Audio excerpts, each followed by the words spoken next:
Crap, he's home!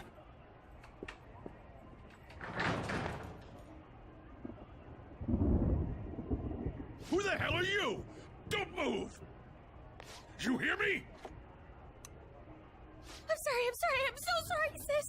Somebody please save me!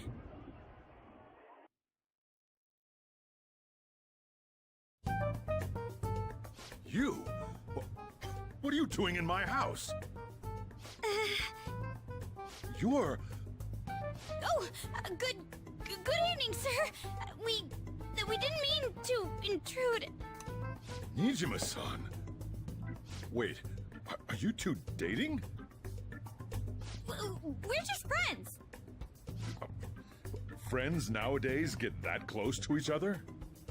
That's not it. This, things happened and... You kids are here too? We brought you some sushi, but nobody answered when we rang the bell. The door was unlocked too. We could hear the TV though, so we got worried he might have passed out or something. The door was unlocked? Yes. I do that sometimes, because I'm getting old. Excuse me. There's something we'd like to ask. You want to ask me? There's someone else living here, isn't there? Yeah, my daughter. Could she be Futaba Sakura? You told Nijima-san too? Is there any way we could meet with Futaba-san? I think we may have frightened her earlier, so we'd like to apologize if at all possible. Well, that's... Is she sick? No, it's not like that. I don't want you all getting the wrong idea. I shouldn't have kept this a secret from you. Let's talk at my shop. She'll hear us if we stay here.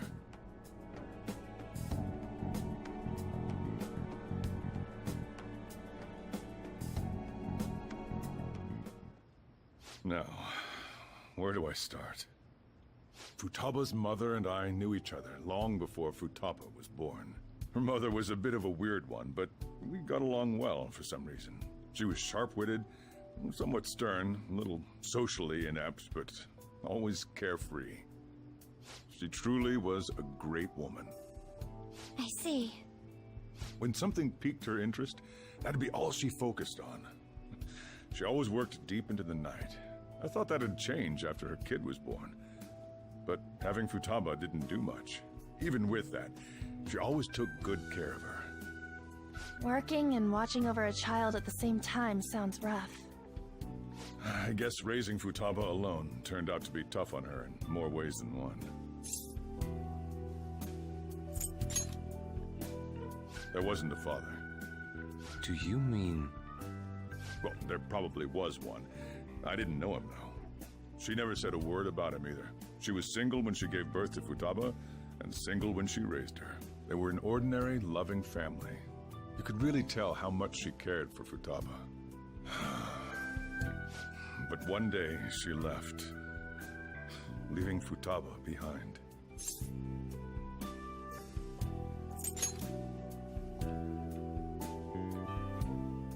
Yes, she committed suicide. Suicide? Threw herself into the street, right in front of Futaba's eyes. Shocking doesn't begin to describe that. It's gotta be devastating for a kid. So... Well, a lot happened after that, but I ended up taking custody of Futaba. First, she was so depressed, she wouldn't even talk to me. Was that because she couldn't get over her mother's suicide? I kept talking to her, though, and she started opening up to me, little by little. That's when I found out. Futaba blames herself for her mother's death. What? But why? That part she's never told me. I wanted to know what led her to believing that. but I decided not to rub salt in the wound. Then, a few months ago, she started getting real scared. Even when nothing was happening, she'd say things like, "I hear voices," and "Mom is looking at me." Visual and auditory hallucinations. Have you taken Futaba to a doctor? I wanted to, but she refused. Even when I had a doctor come, she locked herself away in her room. Since then, she's become what you'd call a shut-in. She won't take a single step outside the house, or even try to see other people. What about you? She doesn't even let me come in her room. That's pretty harsh. Futaba is, well, a unique girl. She's so quick-minded that conversations with her tend to jump from one topic to the next. It seems like she's always coming to conclusions in her head. There's a lot I don't get about her. So, yeah, her situation is why I couldn't let you in my house.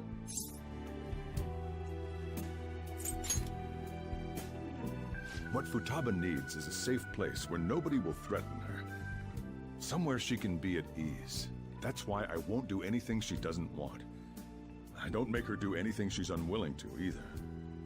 And again, I know that's no way for her to live. It's all I can do, though.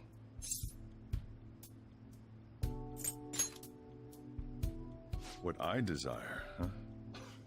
I know it's cliché, but more than anything, I want Futaba to be happy. Like a normal person. Well, that's that. So, can you just leave her be? I'm gonna head back then. You all had better head home soon, too.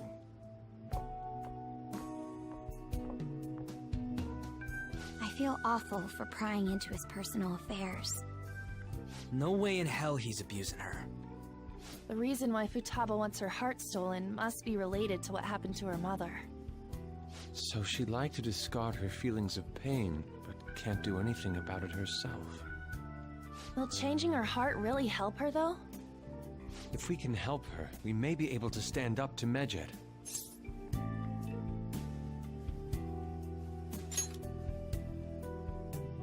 Hold on a sec. Do we even know if she has a palace? Let's check. The Futaba Sakura that lives at Sojiro Sakura's house. Is that gonna be enough? Candidate found. What the? She's got one. So someone can have a palace even if they're not evil? Hey, Morgana. Where's Morgana? I haven't seen him for some time. So, ever since we went inside Boss's house? Somewhere around there. He'll be fine, though. He's a cat, after all. The trains are gonna be shutting down for the night soon, so we should probably be heading home. We have to go to school in the morning after all. Oh, right. The urgent assembly. An assembly? What about? Shujin has been garnering a lot of attention ever since Medjed called out the Phantom Thieves. So, they need to remind us not to say arbitrary stuff online and add more fuel to the fire. We gotta meet up for every goddamn little thing. Talk about a pain in the ass. I mean, it is our fault. Anyway, let's contact each other afterward.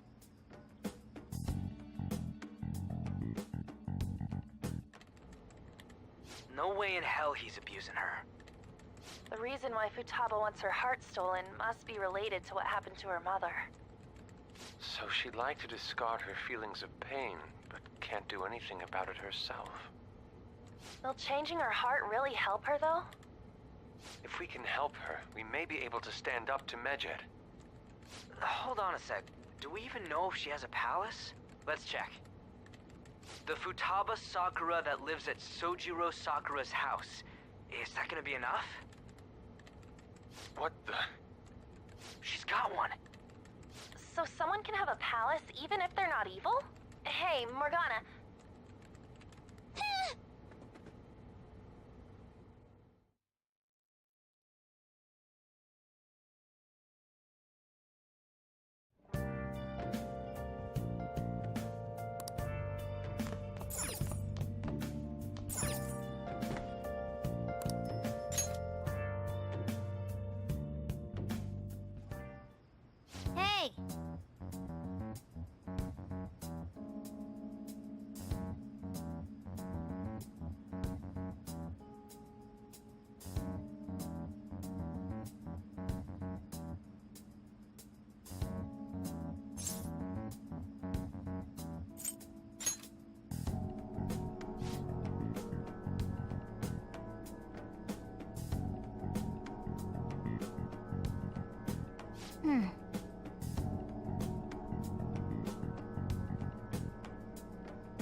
Okay.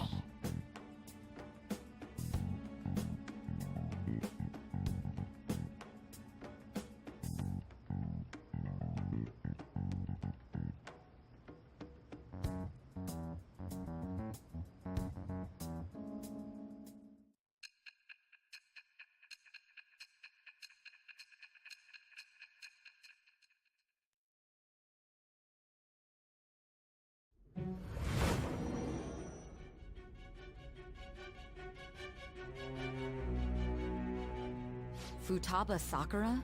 She had one of these palaces? Hold on. While Mejid was targeting you, you chose to deal with someone completely unrelated to them?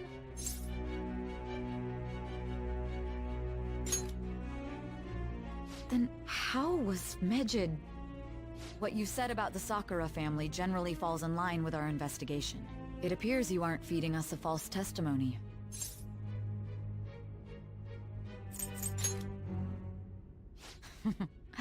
You have quite the wit. Very well, let's continue. We've yet to determine how the Phantom Thieves dealt with Mejid, seeing as they are unseen.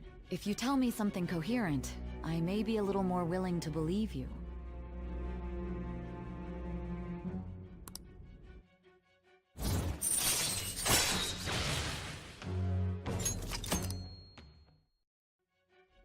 Still, to think the Phantom Thieves would have their hideout in the home of Wakaba Ishiki's daughter. What a coincidence. No. Perhaps it's fate. Regardless, we don't have time to waste. Continue with your story.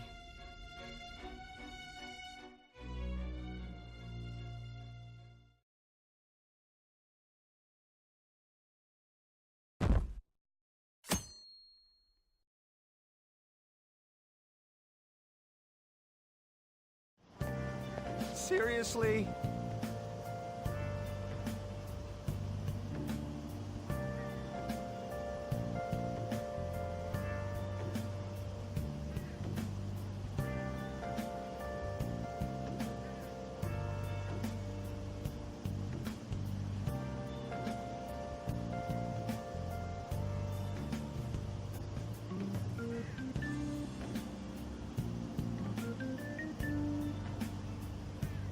I can't.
Man, that assembly had me bored to tears. Huh? Did you have school too, Yusuke? I'm doing laundry, so these are the only clothes I had to wear. You really should buy a couple more outfits. Come now, we didn't gather here to make small talk, now did we? Let's get to Alibaba's case. Well then, I'll start. It looks like Futaba was listening in on LeBlanc. But why would she want to listen in on the cafe? I have no idea. It's just like Boss said. She's a tough nut to crack. In any case, her hacking skills will be absolutely necessary if we wish to stand up to Medjed. Going by what she has told us, we may even be able to identify who they are. We'll have to trust in her skills for now, then. Anyway, we found out that Futaba has a palace. But can someone who isn't evil have one? That doesn't matter. A palace is the materialization of distorted cognitions brought about by strong desires. That's all. It just so happens that a lot of warped people turn out evil. She's so young, though. Pain she's gone through must be the cause of her distortion. Maybe that has something to do with why she calls herself Alibaba. According to the chief's story, Futaba has auditory and visual hallucinations, right? There's a chance those are related to some important memories she's holding. It's hard to explain, but those memories may have been warped by the distortions. Basically, we just gotta steal her treasure, right? Well, yeah. So do we all agree about taking on Futaba's palace? She's asked us to do so. I don't think that part is an issue. If we heal Futaba's heart, it will not only help Boss, but she can then assist us with Medjed. I agree. I've been wondering about how Boss said a lot happened after Futaba's mom died too. Hold on a second. Our investigation of her palace may not go like anything we've done up to this point. Why's that?